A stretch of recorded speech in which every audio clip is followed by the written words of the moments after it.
Assalamualaikum everyone, hope you all are well and you are watching Pakistan Stock Market Update with रिदा जाफरी। और आज हमारे साथ है जफर मोतीवाला, जिनसे आज हम कुछ अहम सवालात करने जा रहे हैं। अस्सलामुअलैकुम सर। वालेकुम। How are you? Pretty good. Okay, तो sir are you ready for the question? Sure. Okay, तो सर मेरा पहला सवाल आपसे ये है कि गवर्नमेंट ने आते ही शोर मचा दिया कि हमारे ही आते ही स्टॉक मार्केट तेज हो गई, डॉलर नीचे आ गया, 2 दिन बाद सब उल्टा हो गया। What is your opinion? वो शोर ही गलत था और जो हाइपर एक्टिविटी हुई थी उस दिन, वो लोगों का जो मेन था कि कोई फैसला हो गया है, पॉलिटिकल क्राइसिस ख़त्म हो जाएंगे। उसमें ना पुरानी हुकूमत पर इल्ज़ाम था ना नई हुकूमत की थी। इन्वेस्टर ये चाह रहे हैं कि जो इस्लामाबाद में ये जो टसल हो रही है हुकूमत की और रोड के ऊपर जो एक किस्म का वायलेंस की खबरें थी वो ख़त्म हो जाएंगी, लेकिन वो ख़त्म तो नहीं हुई, कंटिन्यूस चल रही हैं। ऊपर से यूक्रेन की वॉर भी लेंदी हो रही है। लेकिन जो सबसे बड़ा वो आया ये कि जो डॉलर का स्ट्रॉन्ग होना था, जो वीक हुआ था, वो दोबारा वहीं पर पहुंच गया है स्ट्रॉन्ग होकर। अब एक आध रुपया अगर कम है डॉलर अपने पीक से तो उसका कोई इफेक्ट नहीं आता। और स्पेशली आज जो आखिरी वर्किंग डे है ईद से पहले का, उसमें जो टी बिल्स की यील्ड आई है 14.90, उसने सुबह तबाही मचा दी थी और 45,000 का लेवल भी नीचे टूटा था। और लोगों को यही खदशा है कि जो मॉनेटरी पॉलिसी में होगा वो 100 बेसिस पॉइंट तक तो वो अब्जॉर्ब हो जाता, लेकिन अब मुश्किल ये है कि अगर इन्होंने 250 बेसिस पॉइंट यानी 2.5% और बढ़ा दिया और ये 12.25 से 14.25 या 14.75 पर चला गया तो इधर बहुत बड़ी मुश्किलात लेकर आ जाएगा कैपिटल मार्केट के लिए भी और वो इंडस्ट्रियां जो कर्जा लेती हैं। सही। रिफाइनरी सेक्टर में पॉलिसी आएगी या झूठ बोल के शेयर होल्डर्स को फंसाया जा रहा है? देखिए, झूठ तो नहीं बोल रहे, पॉलिसी आएगी नहीं, पॉलिसी के लिए इंतज़ार कर रहे हैं। रिफाइनरियों की जो पोजीशन है सबके सामने है। ये जो मसाइल जो हमारे बढ़ रहे हैं, हमारा जो इंपोर्ट बिल बढ़ रहा है, वो सब रिलेटेड जो है वो ऑयल के इंपोर्ट पर है। और अभी जो हुकूमत जा रही है सऊदिया उम्र के कहकर और जा रही है वहाँ पर, वो निगोशिएट करने ही जा रही है कि किसी तरह हमारा ऑयल का जो इंपोर्ट बिल है वो कम हो, क्योंकि 90% हम इंपोर्ट ऑयल करते हैं।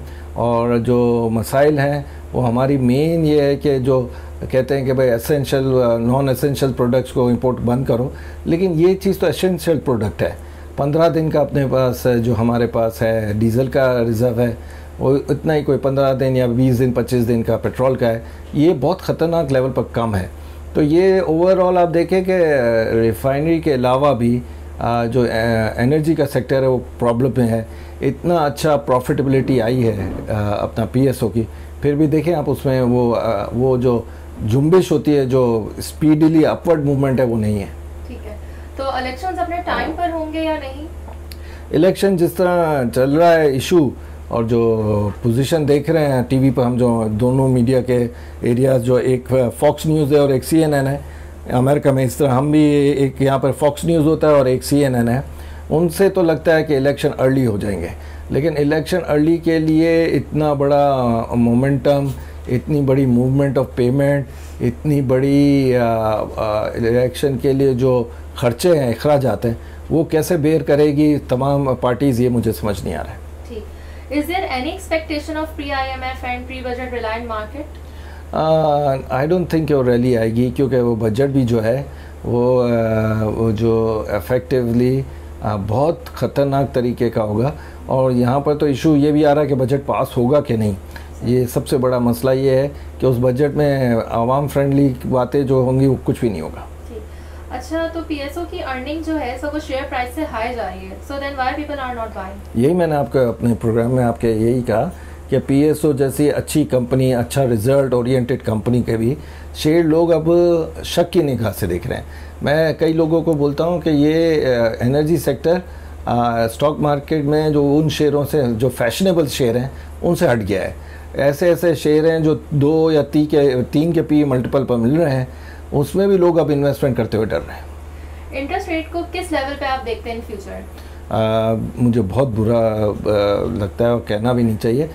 रिकॉर्ड हाई हुआ है 14.90 और मुझे इंटरेस्ट रेट वापस बैंकों के मॉनेटरी पॉलिसी में जब ऐलान हो जाएगा, उसे बैंक अपने सर्विस चार्जेस लगाकर मुझे समवेयर 17, सवा 17 इसके लेवल पर लग रहा है।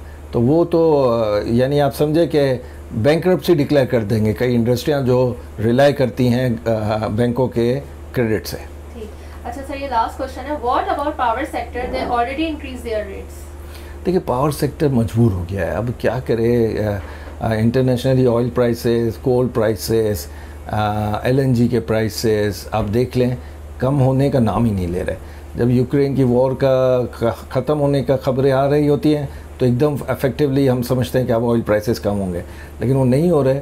अब ये IPPs का जो अभी आप देख रहे हैं कि ब्रेकडाउन इलेक्ट्रिसिटी का हो रहा है पूरे पाकिस्तान में, ये IPPs को जो पैसे नहीं दिए गए और ये जो सर्कुलर डेब्ट बढ़ गया है उसकी वजह से हो रहा है, क्योंकि वो उनको भी अब ख़रीदना पड़ेगा।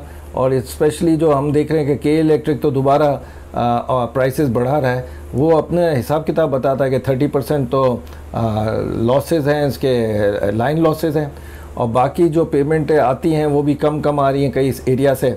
और दूसरा उसको बेयर करती है हाई प्राइस करके वो जो कंज्यूमर अपनी पेमेंटें टाइम पर कर रहे हैं। तो वो ये सब चीज़ें टेबल पर रखते हैं तो सामने जो गवर्नमेंट के ऑफिसर्स होते हैं वो चुप हो जाते हैं।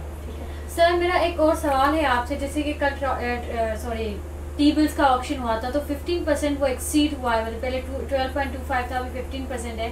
तो आपको क्या लगता है कि क्या मॉनेटरी पॉलिसी आगे इंक्रीज, मॉनेटरी पॉलिसी की भी अनाउंसमेंट होगी, अभी वो इंक्रीज होगा? बिल्कुल, राइटिंग ऑन द वॉल है, आप ये इसको डिनाई तो कर ही नहीं सकते ना। जो आज आपकी मार्केट की तबाही सुबह हुई है वो टी बिल्स के ऑक्शंस को ही देखकर हुई है ना। अर्ली मॉर्निंग जो खबर आ गई कि भाई आप 2% इंटरेस्ट रेट 200 बेसिस पॉइंट, जबकि आपके प्रोग्रामों में मैं ये कह रहा था कि अगर ये 50 बेसिस या 100 बेसिस पॉइंट बढ़ाते ना तो मार्केट उसको अब्जॉर्ब कर लेती, लेकिन अब दोबारा पहले से ही 2.5% उन्होंने बढ़ाया, दोबारा 2% बढ़ाएंगे तो वो तो इफेक्टिवली कई लोगों की फीजिबिलिटी, कई इंडस्ट्रियों की फीजिबिलिटी ख़त्म कर देगा।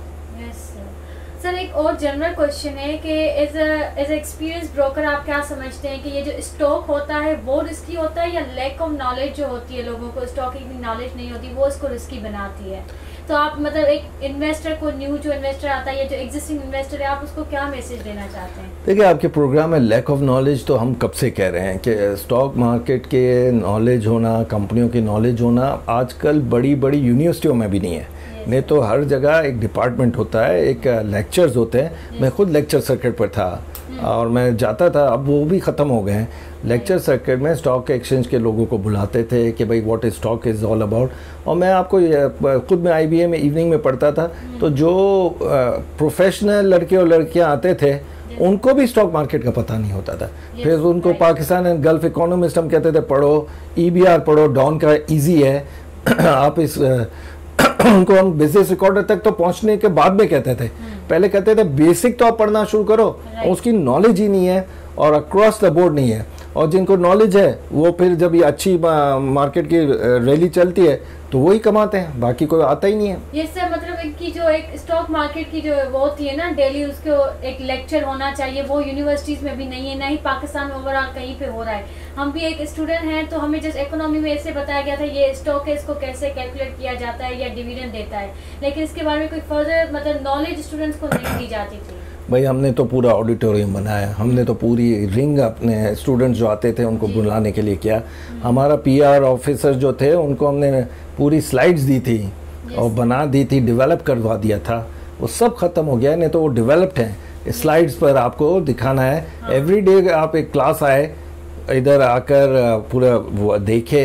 हमारे पास इंफ्रास्ट्रक्चर कंप्लीट है कि रोज़ के 100 स्टूडेंट्स को तो हम इजीली संभाल सकते हैं, लेकिन ना वो आ रहे हैं ना यहाँ से पेशरफ्त हो रही है। Thank you sir. Thank you sir. Thank you viewers. अगर आपके पास कोई भी क्वेश्चन तो आप कमेंट सेक्शन में पूछ सकते हैं और इस वीडियो को लाइक करना मत भूलिएगा। Thank you.